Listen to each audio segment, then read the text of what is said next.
नमस्कार दोस्तों कांग्रेस ने और विपक्ष ने जो नया संसद भवन बन रहा है, जिसका उद्घाटन मोदी जी 28 मई को करने वाले हैं, उसके बहिष्कार का फैसला किया, उसके कार्यक्रम का बहिष्कार का। और दोस्तों, इसकी वजह वो ये बता रहे हैं कि इसका उद्घाटन राष्ट्रपति द्वारा किया जाना चाहिए। जो मुर्मू जी हमारे राष्ट्रपति जी, उनके द्वारा किया जाना चाहिए, प्रधानमंत्री को नहीं करना चाहिए, क्योंकि राष्ट्रपति देश की सर्वोच्च अधिकारी हैं, सर्वोच्च नेता हैं, वो सर्वोच्च पद पर हैं। दोस्तों, जो ये मुद्दा उठाया कांग्रेस ने, दोस्तों कांग्रेस की एक आदत है कि वो हर बार गलत मुद्दों को चुनती है, गलत मुद्दों का चुनाव करती है, फिर उस पर आगे बढ़ती है, उस पर अपनी एनर्जी लगाती है, उस पर पॉलिटिक्स करती है। दोस्तों, ये भी एक ऐसा ही मुद्दा है जैसे पिछले मुद्दों की तरह ये मुद्दा भी कांग्रेस को बैकफायर करने वाला है। और इसमें सिर्फ कांग्रेस नहीं डूबने वाली, पूरा विपक्ष डूबने वाला है। दोस्तों, ये बात सही कही है कांग्रेस ने कि राष्ट्रपति सर्वोच्च नेता होते हैं, सर्वोच्च अधिकारी होते हैं। दोस्तों, कांग्रेस और विपक्ष या तो खुद मूर्ख हैं या जनता को मूर्ख बना रहे हैं। दोस्तों, ये किताबी ज्ञान तक तो सही है कि इस देश के सर्वोच्च नेता, सर्वोच्च अधिकारी राष्ट्रपति होते हैं, लेकिन व्यवहारिक रूप से ऐसा नहीं है। व्यवहार में देखा जाए, प्रैक्टिकली देखा जाए तो इस देश का सर्वोच्च नेता प्रधानमंत्री होता है। दोस्तों, अगर इस चीज़ को समझना है तो हम ये भी जानेंगे कि 10वीं तक 8वीं तक किताबों में ये लिखा होता है कि इस देश की तीनों सेनाओं का सर्वोच्च सेनापति राष्ट्रपति है। लेकिन दोस्तों, 1962 में जो युद्ध हुआ चीन के साथ, उसमें भारत की बुरी तरह हार हुई, हमें अपनी ज़मीन भी खोनी पड़ी। लेकिन उसके लिए किसको दोषी ठहराया गया? नेहरू जी को। नेहरू जी उस हार को बर्दाश्त भी नहीं कर पाए, उनको इतना सदमा लगा कि उनकी मौत हो गई। दोस्तों, उसके लिए राष्ट्रपति को क्यों दोषी नहीं ठहराया गया, जबकि सर्वोच्च सेनापति तो वो थे? 1965 में शास्त्री जी ने पाकिस्तान को बुरी तरह हराया। तो शास्त्री जी ने क्यों हराया? वो तो सर्वोच्च सेनापति नहीं थे, राष्ट्रपति थे। उस वक्त के राष्ट्रपति का किसी को नाम भी नहीं पता है। इंदिरा गांधी ने पाकिस्तान को बुरी तरह से हराया, उसके 2 टुकड़े कर दिए, उसके लिए उनको सारा श्रेय दिया जाता है। उनकी जय जयकार हुई। राष्ट्रपति कहाँ थे? किसी ने पूछा उनको? नहीं, सर्वोच्च सेनापति तो वो थे। फिर इंदिरा गांधी को क्यों बोला गया? दोस्तों, वास्तव में सर्वोच्च सेनापति प्रधानमंत्री होता है प्रैक्टिकली। दोस्तों, इसी तरह से आप देखिए, राज्यों में राज्यपाल कौन होता है? उसका वही स्टेटस होता है जो केंद्र में राष्ट्रपति का होता है। राष्ट्रपति और राज्यपाल दोनों अपनी अपनी जगह सर्वोच्च हैं, एक केंद्र में है, एक राज्य में। लेकिन राज्यों में कौन मालिक होता है? कौन सरकार चलाता है? मुख्यमंत्री। बंगाल में, उड़ीसा में या तमिलनाडु में कहीं भी हमें पता है गवर्नर कौन है, लेकिन हमें मुख्यमंत्री पता है, क्योंकि असली मालिक वही हैं, वही सर्वोच्च अधिकारी।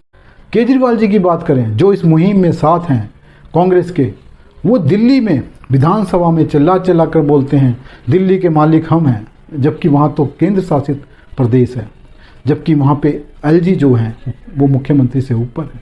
इसके बावजूद वो दिल्ली के मालिक बनना चाहते हैं। अभी सुप्रीम कोर्ट ने उनके पक्ष में फैसला दिया कि जो अधिकारी हैं उनकी ट्रांसफ़र पोस्टिंग मुख्यमंत्री केजरीवाल करेंगे, और केंद्र सरकार ने एक अध्यादेश लाकर उस ऑर्डर को वापस कर दिया। लेकिन दोस्तों, आज केजरीवाल जी जगह जगह हर राज्य में गली गली घूम रहे हैं कि मुझे वो पावर वापस चाहिए। इस अध्यादेश को जब ये कानून के रूप में आएगा, इसको राज्यसभा में गिरवाना है दोस्तों। लेकिन बंगाल में, पंजाब में कोई किसी को ऐसी ज़रूरत नहीं है, क्योंकि वहाँ मालिक मुख्यमंत्री। दोस्तों, देखा जाए तो राष्ट्रपति और राज्यपाल का एक ही स्टेटस है, एक बराबर। एक केंद्र में सर्वोच्च है, एक राज्य में सर्वोच्च है, लेकिन केंद्र में मालिक प्रधानमंत्री है, राज्य में मुख्यमंत्री है। ये जो विपक्ष ने, कांग्रेस ने चाल चली है संसद के उद्घाटन को राष्ट्रपति से करवाने का, उसका बहिष्कार करने का, क्योंकि राष्ट्रपति नहीं कर रहे हैं, प्रधानमंत्री कर रहे हैं, तो राज्यों में अगर यही मांग उठने लगेगी, कोई भी भवन बनेगा, कोई भी उद्घाटन होगा, तो लोग कहेंगे कि राज्यपाल से करवाओ इसका उद्घाटन, राज्यपाल इसके शिलान्यास करेंगे, इसका उद्घाटन करेंगे। मुख्यमंत्री कौन होता है? सर्वोच्च अधिकारी राज्यपाल है। तो दोस्तों, ये विपक्ष क्या करेगा? ये विपक्ष अपने लिए खुद गड्ढा खोद रहा है। जब ऐसे उद्घाटन होंगे तो इसी मुहिम को ध्यान में रखकर लोग मजाक उड़ाएंगे कि राज्यपाल कहाँ है, राज्यपाल तो सर्वोच्च अधिकारी है, मुख्यमंत्री कहाँ से आ गया। अब हाल में मजाक उड़ रहा है कांग्रेस के एक उद्घाटन का। दोस्तों, छत्तीसगढ़ में नई विधानसभा बनी थी, उसका उद्घाटन राहुल गांधी और सोनिया गांधी ने किया और एक सांसद के रूप में किया। वहाँ पर कांग्रेस को राज्यपाल का ध्यान नहीं आया। किसने किया उद्घाटन? 2 सांसदों ने किया। तो दोस्तों वहाँ पर जो राज्यपाल थी वो आदिवासी थी, महिला भी थी। यहाँ पर कांग्रेस राष्ट्रपति से उद्घाटन ना कराने को बोल रही है कि राष्ट्रपति का अपमान है। वो एक महिला हैं, एक आदिवासी हैं। वहाँ भी तो महिला थी, आदिवासी थी, वो भी सर्वोच्च नेता थी राज्य की, यहाँ सर्वोच्च नेता है देश की। तो दोस्तों कांग्रेस का ये दोगलापन उसको भारी पड़ने वाला है, क्योंकि कांग्रेस अपने इतिहास को नहीं भुला सकती। उसने 60 साल इस देश में जो राज किया है वो घूम घुमा कर वापस आ जाता है जनता के बीच। कांग्रेस को ऐसे मुद्दे नहीं उठाने चाहिए जो उसको भारी पड़ेंगे, और कांग्रेस ये ऐसे मुद्दे बार बार उठा। दूसरी बात दोस्तों, कांग्रेस और विपक्ष भाजपा के उसी मैदान पर आ गए हैं जहां भाजपा उनको लाना चाहती है। भाजपा के चाल में फंस गए हैं। दोस्तों इस मुहिम को चलाया किसने? शुरुआत राहुल गांधी ने की। उन्होंने एक ट्वीट किया कि संसद भवन का उद्घाटन प्रधानमंत्री को नहीं करना चाहिए, राष्ट्रपति को करना चाहिए, क्योंकि राष्ट्रपति सर्वोच्च नेता है। और उनकी इस मुहिम के बाद धीरे धीरे पूरे कांग्रेस वाले नेता उनके साथ आ गए। वो आना ही था क्योंकि वो उनके नेता हैं, राहुल गांधी कांग्रेस के नेता हैं, तो कांग्रेसी उनके साथ आए, कोई आश्चर्य नहीं। लेकिन पूरा विपक्ष राहुल गांधी की इस मुहिम में जुड़ गया। आज 20-21 पार्टियां कांग्रेस के साथ खड़ी हैं। राहुल गांधी उनको लीड कर रहे हैं, कांग्रेस को उनको लीड कर रही है।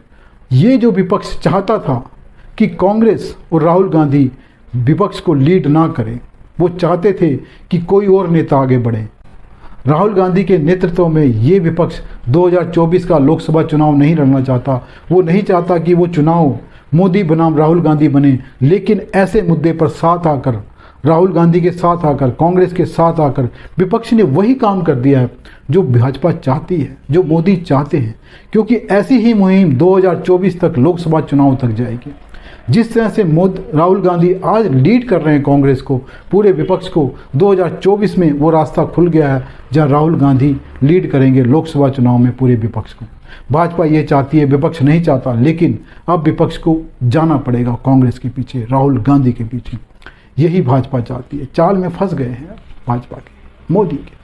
दोस्तों इस मुद्दे का दूसरा पहलू ये भी है कि मुर्मू जी, राष्ट्रपति जी, जब चुनाव लड़ रही थी राष्ट्रपति का, तब ये विपक्ष को, तब ये कांग्रेस को ध्यान नहीं आया कि वो एक महिला है, एक आदिवासी है। तब वो दलित विरोधी नहीं बने, वो आदिवासी विरोधी नहीं बने, महिला विरोधी नहीं बने, क्योंकि उन्होंने उस चुनाव में यशवंत सिन्हा का साथ दिया। वो ना महिला थे, ना वो आदिवासी थे, वो तो अपर कास्ट के थे। तब उनको क्यों नहीं ध्यान आया कि हम आदिवासी विरोधी बन रहे हैं, महिला विरोधी बन रहे हैं।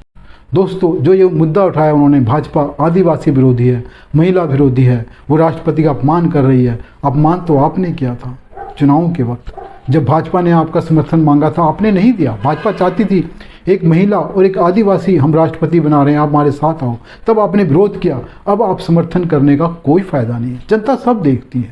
और दूसरी बात दोस्तों, राष्ट्रपति का कई बार ये कांग्रेस अपमान कर चुकी है, उसके नेता अपमान कर चुके हैं। आज उनको सम्मान की चिंता हो रही है। दूसरी तरफ दोस्तों राज्यपाल देखें, सेम स्टेटस के होते हैं राज्यों में, उनका बार बार अपमान किया जा रहा है, उनको जगह जगह तंग किया।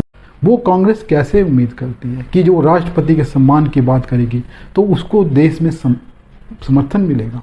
दोस्तों ये गलत मुद्दा कांग्रेस ने पकड़ लिया है, इसको बैकफायर करेगा, इसको नुकसान करेगा। आज भी कर रहा है, भविष्य में भी करेगा, 2024 के चुनाव में भी करेगा। दोस्तों नमस्कार। अगर वीडियो पसंद आए तो उसको लाइक करें, चैनल को सब्सक्राइब करें।